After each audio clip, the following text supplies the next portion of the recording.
Bom, pessoal que está chegando aqui no Instagram da Rádio Cidade em Dia, começando mais um papo aqui então com a candidata a deputada estadual Giovana Menegotto, dando sequência às lives que estamos realizando com os candidatos a deputado aqui em Santa Catarina.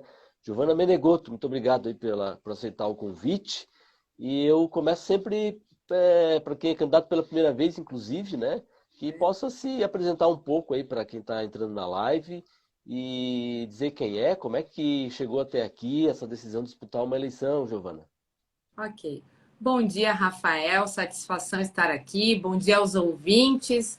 Bom dia quem está nos acompanhando aqui pelo Instagram.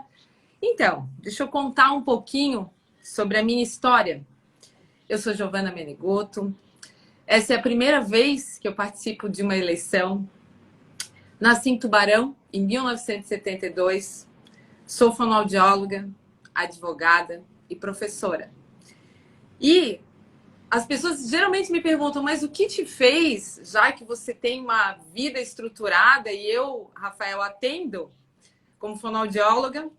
Direito eu fiz depois, eu já estava com 30 e poucos anos quando eu fiz direito e nunca achei que ser mulher me impedisse de alguma coisa. Então, assim, é todo um processo. E eu, quando eu fiz direito, eu pensei, será que eu vou conseguir continuar atendendo em fonoaudiologia? Porque a minha área é mais diagnóstica. E eu consegui. Eu continuo atendendo como fonoaudióloga, atuo no meu escritório e, além disso, também dei aula há muito tempo na Univale. E depois, hoje, eu ainda dou aula, mas na Escola da Magistratura, relacionando as minhas áreas. Mas o que aconteceu, Rafael? Para eu entender ou ter vontade de participar mais ativamente da política. Ano passado, eu sempre tive eu sempre fui assim, líder de classe, eu fundei o Sindicato de Fonoaudiologia do Estado, sempre muito envolvida, mas não na política partidária, né?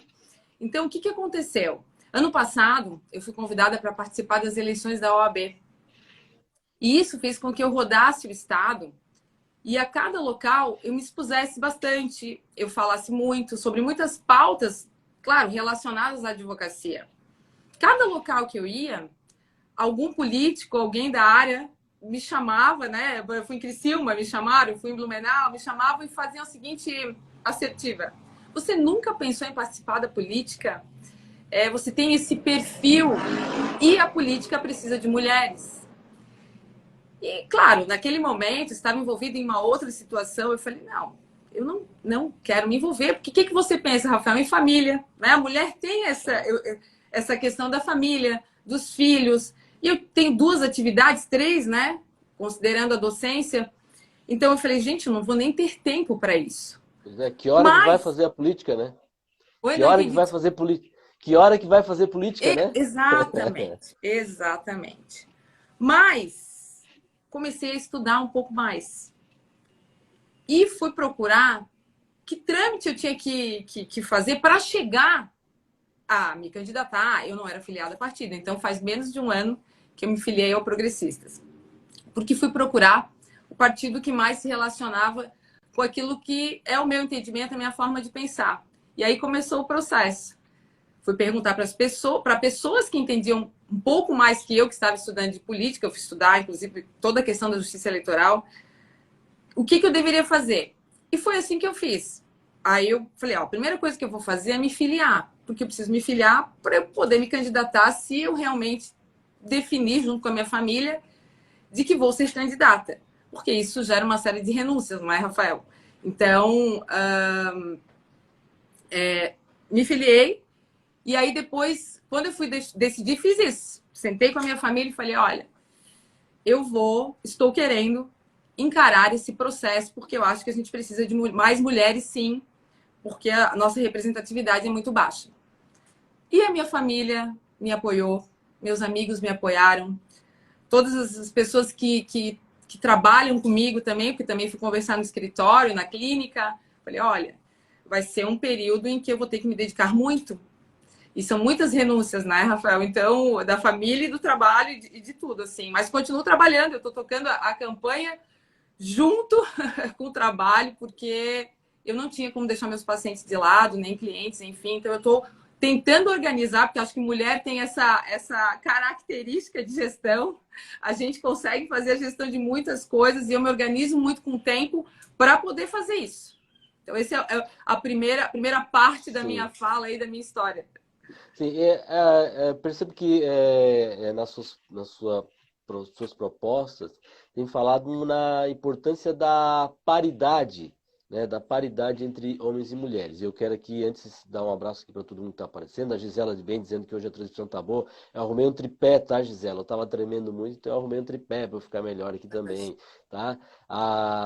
Tem o Pedro, Yasmin, então bastante gente entrando por aqui, conversando com a gente, acompanhando essa conversa. Você fala muito em paridade da representação, né? Qual a importância disso, Giovana? Então, o que acontece? A gente, hoje, eu digo que nós somos subrepresentados. Há uma subrepresentação da mulher. Isso não é só injusto, mas é prejudicial ao país, em todas as suas situações. Por quê? Porque eu entendo que existem pautas que são femininas e pautas que são masculinas. Não, eu sempre bato nessa tecla, não é uma briga de gênero, e nem tem que ser. Porque, e quando eu falo pautas femininas e pautas masculinas, por quê? Pensa comigo, Rafael, como é que um homem consegue entender a questão de um parto, por exemplo? Ele não consegue ter esse olhar, o que a mulher passa ali, o que ela precisa. Houve aquela lei também de conseguir absorvente para as meninas. O homem não consegue entender o impacto disso. Não é que ele não consegue, mas é que ele não tem a sensibilidade feminina necessária para isso. Então, hoje, por exemplo, nós somos 51,1% de mulheres no estado, mas nós ocupamos 13,5%, mais ou menos, aí, aproximado, de mulheres na política. Ou seja, é pouquíssimo ainda. Vem melhorando? Vem. Eu penso, Rafael, que o espaço está lá. A mulher é que está com dificuldades para chegar em função desse pool de trabalho que ela realiza. Mas a minha maior bandeira aqui, justamente para a mulher, é que é possível, desde que a gente faça aí essa gestão do tempo para conseguir chegar. Mas que sim, a gente consegue, é possível. As mulheres, conversando nas ruas, assim, elas têm muito medo de não dar conta dos filhos e não dar conta da família, mas sim, é possível. Nós nos colocamos as travas, porque o espaço está lá. Não é que o homem impeça a gente chegar. A gente tem que chegar pelas nossas competências, pelas nossas qualificações, para estar naquele cenário político também. Nós temos aqui, né, um podcast que a gente grava semanalmente, e a Gabriela Schelp, advogada também que participa, fala muito na questão da rede, né? Que também pode dar sustentação para que a mulher participe. Porque, claro, se fala muito na participação, e às vezes a gente vê a dificuldade que os partidos têm de preencher mesmo 30% de uma cota, mas é porque as mulheres não se sentem também protegidas, e aí ela fala, uma mulher candidata vai estar preocupada com tudo ao redor. O homem fecha a porta, vai para a rua e vai fazer campanha, porque ele sabe que tem uma rede por trás dando conta de tudo. Então isso também, esse equilíbrio que você citou no início, de buscar família, entender todo mundo, para poder dar esse apoio, né? Então essa é a nossa cultura, mas eu vou te dizer, e vamos falar sobre isso que eu acho bem importante mesmo, que a mulher ainda sofre mesmo uma violência política no seguinte sentido, vou te dizer. Por exemplo, a primeira pergunta que me fizeram, não, uma afirmação, nossa, mas o seu marido é bonzinho, né? Ele deixa você participar. Então, infelizmente, pense, como se a gente fosse posse ou propriedade de alguém. Eu acho que nem para um lado, nem para o outro pode ser assim. Eu brinco que após as eleições, a gente espera, claro, vencer, mas eu vou escrever um livro sobre o que vivi e ouvi nos bastidores de uma campanha eleitoral e, sim, numa visão da mulher. Porque eu escutei também, por exemplo, você é mulher de quem? Você é filha de quem? Você é sobrinha de quem? Ou mesmo, quem é teu padrinho? Então, assim, é como se nós não tivéssemos competência para chegar com as nossas próprias condições, com o nosso próprio trabalho, com a nossa própria expertise. E isso é dolorido para a mulher, porque ela ainda passa por isso, Rafael, infelizmente. Mas é aquilo que eu te falei, é um processo, o espaço está lá, e a gente vai chegando e demonstrando que nós não somos posse e propriedade de ninguém. Bom, é importante essa fala e é importante demonstrar que é preciso realmente ter uma preparação para disputar um processo eleitoral. Muitos entram, acho, né, num outro tipo de processo, e acho que aqui a Giovana está dando um exemplo de alguém que não fazia parte do meio e foi buscar entender para poder se propor, né, a estar numa campanha. Tem algumas pautas também que a sua candidatura defende, saúde, educação, desenvolvimento sustentável, moradia, empreendedorismo, inovação, geração de empregos. Como é que entende que esses assuntos podem ser tratados numa Assembleia Legislativa, né? E como que um deputado pode contribuir para que essas pautas sejam defendidas? Alguém falou ali, ó, capacidade, Guga, competência e capacidade É, não tem gênero. E eu exatamente, acredito exatamente. exatamente nisso. Então, por isso que essas falas que eu disse ali antes, elas doem, assim, porque não depende disso, eu não dependo do outro Não tem para. Pra... gênero, não tem gênero, não tem pedigree, né?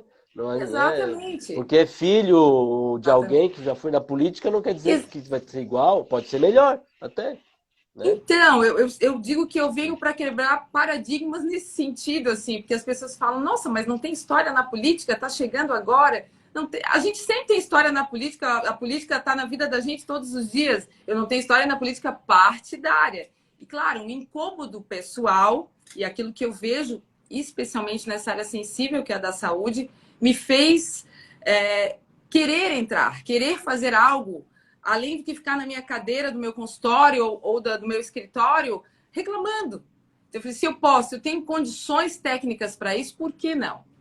É um processo difícil? Não é fácil, mas ele é possível. É isso que eu falo. Se você estiver forte e você tiver vontade, especialmente vontade, que eles brincam que eu sou imparável. E é verdade, assim, eu não paro. São 3 turnos e ainda organizo assim, ó, não, eu tenho que almoçar com os meus filhos, porque é o momento que eu converso com eles. Não, hoje eu vou em tal lugar, eles vão comigo, porque nesse caminho, no trajeto da campanha, eu vou conversando com eles. E esse é o processo. A gente consegue fazer. Mas voltando, Rafael, nas pautas, para mim, a pauta mais sensível é a da saúde. Por quê? Durante muitos anos, sendo orientadora no curso, que eu dei aula no curso da Univale de fonoaudiologia, eu tive muito acesso à saúde pública mesmo, da pessoa que não tem condição de pagar um atendimento particular ou ir para um centro maior que dê um suporte. Isso sempre foi muito difícil para mim, porque a gente observa ali que se faz o mínimo. Bom, recentemente a gente acompanhou aí a falta de leitos. E isso geralmente acontece nessa fase, que é a fase, essa época do ano, que é a época do ano onde existem muitas questões respiratórias, problemas respiratórios nas crianças. E foi a questão dos leitos pediátricos. E o que aconteceu? Não tinha leito. Não tinha leito, mas não se trabalha, Rafael, na prevenção.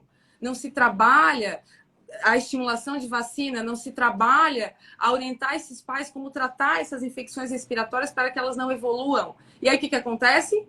Colapsa o sistema de saúde. Não tem leito, não se muda nada. Não é possível que não se tenha uma forma, e eu tenho certeza absoluta que tem, para mudar esse cenário. Então, esse é uma das pontas para mim. E existem outras pontas na área da saúde que são de importância. Por exemplo, vou te dar um exemplo, a questão do autismo, né? Hoje, nós somos,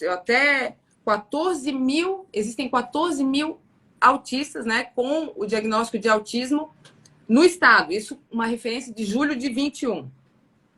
Mas nós ainda pecamos muito, existem já programas, né? Precisamos validar isso, que o governo faz, isso existe, sim, tanto o município, mas ainda é pouco. Eu percebo que pacientes que vêm do interior, por exemplo, eles não têm essa qualidade de tratamento que um paciente que está no centro de referência maior, ele tem. Então, a gente precisa melhorar isso no Estado. Porque não adianta. Existe ainda uma parcela muito grande, o número é muito alto, uma parcela muito grande que não tem acesso. Porque o autista precisa de um bom nutricionista, não tem acesso à terapia, não tem acesso a um bom neurologista, não tem acesso a essa estrutura que há necessidade de ter para que, sim, ele tenha uma boa evolução e ele consiga aprender e ele consiga ter um bom desenvolvimento. Então, isso me preocupa muito. São, para mim, as pautas principais, porque a questão é, sem saúde a gente não faz mais nada, né, Rafael? Para mim, saúde é o ponto, é o pilar principal. A educação é importante, claro, a gente precisa pensar no nosso futuro. Mas, assim, se não tem saúde, não estuda, não trabalha, não faz nada. Então, ponto principal, saúde. Bom, aqui a Gisele mandando aqui uma mensagem. Conheci a Giovana na faculdade de Fono, fui só caloura, sempre esteve luta pela classe e parabéns pela dedicação. É porque política nem sempre precisa ser partidária, né? A Não gente pode é? fazer política. A gente faz política todo dia, até em casa, né? Negociando com os familiares, sem dúvida nenhuma. Bom, hoje, se não me engano, você tem agenda aqui por Criciúma, né? Como é que está Temos. sendo a tua campanha, onde é que você tem procurado focar, quais os passos aí que está em tomada até o dia da eleição? Então, quando a gente fala em saúde, que é uma das minhas pautas principais, eu sempre digo, não existe regionalismo, né? A gente tem que pensar em Santa Catarina como um todo, porque é um programa que ele tem que atingir a toda Santa Catarina.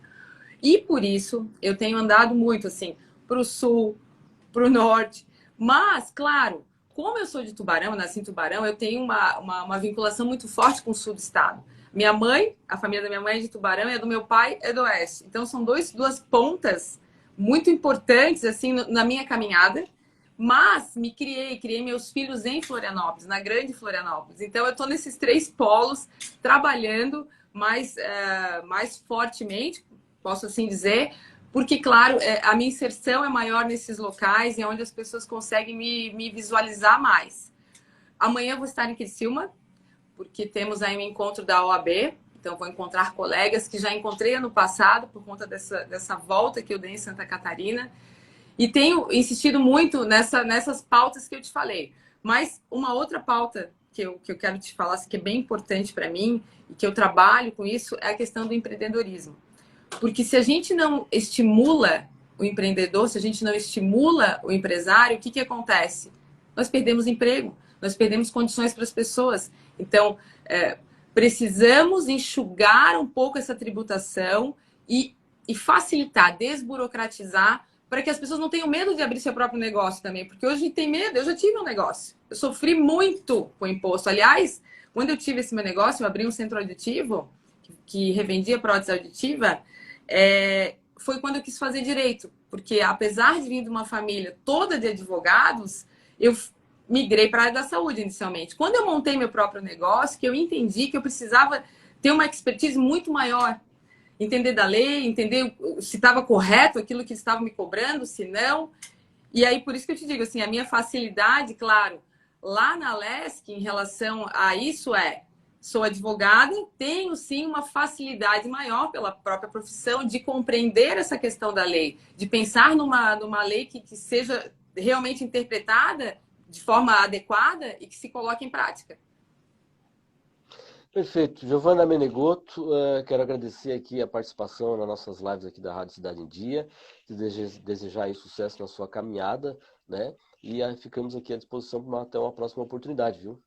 Nossa, eu quero agradecer a oportunidade. Lógico que a gente não consegue falar de todas as pautas que a gente pensa, né, Rafael? Mas te agradeço. Eu tenho mapeado aí o estado também na área da saúde, não só com as fonoaudiólogas, né, que é a minha área, mas os fisioterapeutas, toda a área da saúde, os médicos, para que a gente também tenha uma representatividade maior lá. Porque se você perceber, nós temos muitos advogados, né? E é importante, mas a gente não tem uma representatividade muito forte na área da saúde. E isso precisa mudar. Então, eu queria contar com esse apoio. Meu número é 11666 e quero que você venha comigo acreditando que é possível mesmo. Mesmo quem não esteja na política há muito tempo, que entre lá e faça um bom trabalho, que é o que a gente deseja para toda a população.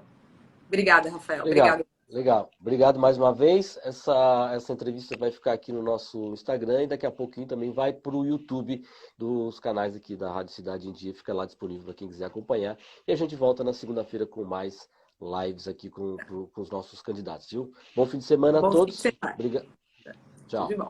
Tchau.